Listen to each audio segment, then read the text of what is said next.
My name is Virgil Mathwitz, and I'm a board member for Middle East Peace Now, and we're an organization that does education and advocacy for around the Middle East, with particular emphasis on, we're education and advocacy for Middle East issues, particularly Israel-Palestine, and our board members have endorsed this rally. I'm going to shorten it because I have the opportunity to talk to you. I want to emphasize my own knowledge about Israel-Palestine really changed when I did a trip to Palestine and Israel and met with a lot of groups that are working for peace and justice in Palestine. And that has dramatically changed my thinking on this issue. And I want to call attention to our next forum, Middle East Peace Now Forum, this coming Saturday. I want you to join Middle East Peace Now and Eastside Freedom Library for an online conversation with Dr. Rashid Khalidi of Columbia University. He will be presenting and discussing his new book, The 100 Years War on Palestine, A History of Settler Colonialism and Resistance, 1917 to 2017. I just finished reading it, and for me, I learned a lot of new things, and I think you will learn a lot by coming. You will discuss current issues now, including the annexation issues. He will be interviewed by Peter Ratcliffe, from Professor Emeritus of Macalester College History Department and co-executive director of the Eastside Freedom Library. This event will happen this Saturday at 10 a.m. to 11 via Zoom and Facebook. For more information and to register, go to mepn.org. And I've got a limited number of flyers with me, and we have a gentleman here passing them out. So if you need the information, please do contact him and get a flyer. So why are we here? Why are we boycotting General Mills? Well, on February 12, 2020, the UN High Commission for Human Rights named Minnesota-based General Mills among 7 U.S. companies in violation of international law by operating a factory in an illegal Israeli settlement on militarily occupied Palestinian land. General Mills manufactures frozen baked good foods under the Pillsbury brand at the Adarat Industrial Zone, which is an illegal Israeli settlement in the occupied Palestinian territory. The factory is owned by an Israeli company and is used exclusively to make Pillsbury products as the Israeli licensee of Pillsbury. General Mills acknowledges that it holds a factory at this site and its employees are regularly stationed there. The factory started manufacturing Pillsbury products in 2002 and has expanded several times since then.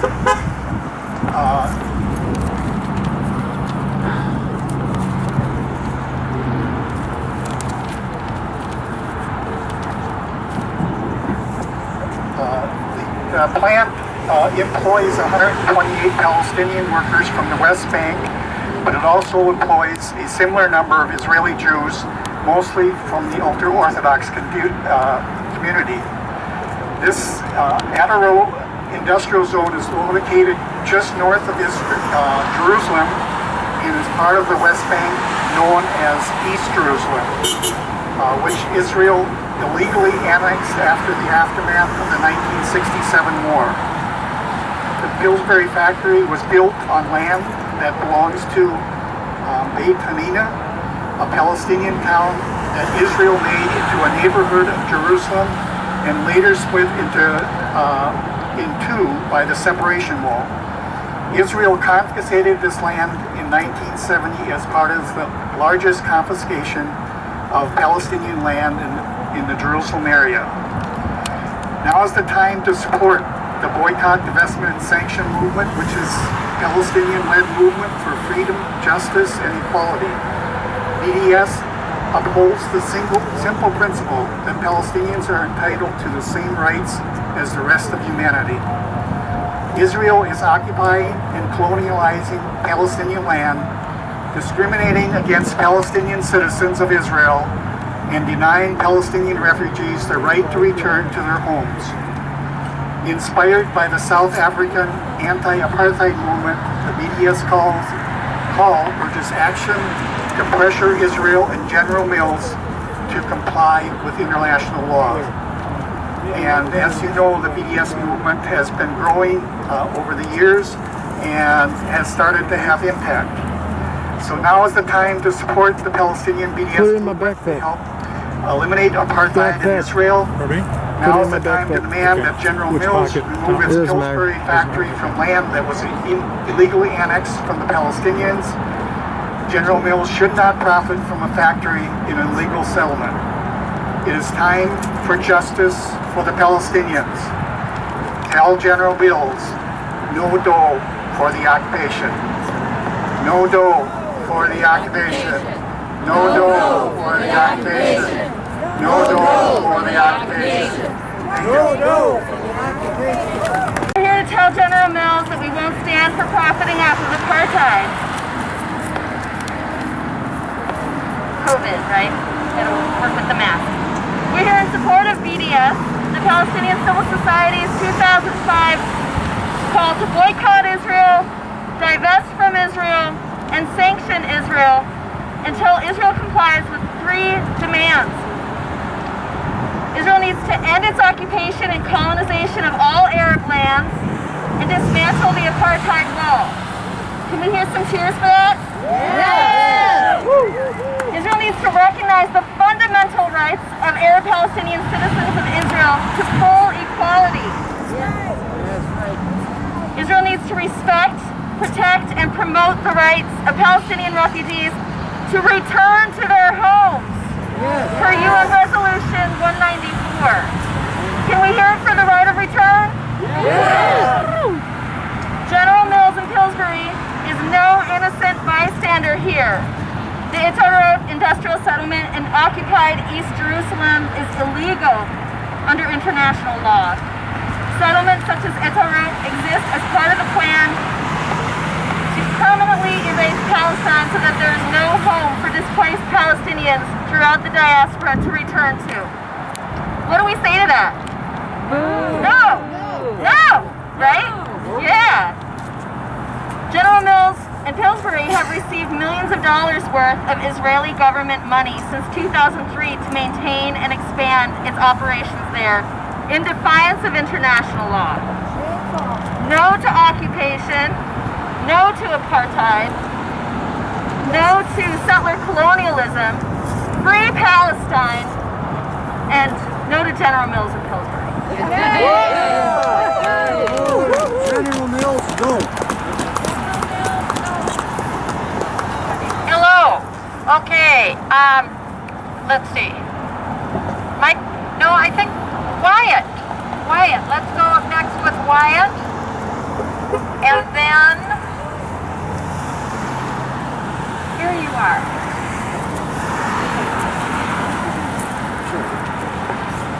My name is Wyatt Miller. I'm with the Anti-War Committee based out of Minneapolis. General Mills and Pillsbury's illegal activities in occupied Palestine show us yet again that the occupation isn't only the responsibility for Palestinians to solve alone. Americans too have a responsibility to speak out and fight back because the U.S. is complicit in Israel's crimes in so many ways. Billions in aid and political cover from the government and exploitation of the occupation by U.S. corporations. The connection between these is important. When we talk about U.S. imperialism, we aren't just talking about the actions of the government. Nor can we just talk about corporations like General Mills in a vacuum. imperialism really happens when the U.S. government intervenes in foreign countries to create conditions for U.S. corporations to go in and make a profit. That's exactly what happens when the U.S. bankrolls and capes for the occupation of Palestine. It makes Palestine a place for cheaply acquired land, cheaply paid and brutally disciplined labor, where living conditions for the Palestinian workers are kept desperate and oppressed. That's why we at the Anti-War Committee think we need to protest against U.S. support for Israel's occupation on both fronts, holding accountable companies and investment funds like Minnesota's State Board of Investments that profit from companies that profit like General Mills, and supporting the BDS movement and the right to boycott. And we also demand an end to the billions in U.S. aid which prop up Israel. Americans have blood on our hands if we don't have solidarity with the Palestinian cause for liberation of their nation. And since we know the Palestinians aren't going to stop fighting until they get it, we can't stop either. From the river to the sea, Palestine will be free. From the river to the sea, Palestine will be free. From the river to the sea, Palestine will be free. Can everyone hear me? Okay. Hi everyone, I'm Sarah from AMP, American Muslims for Palestine, Minnesota.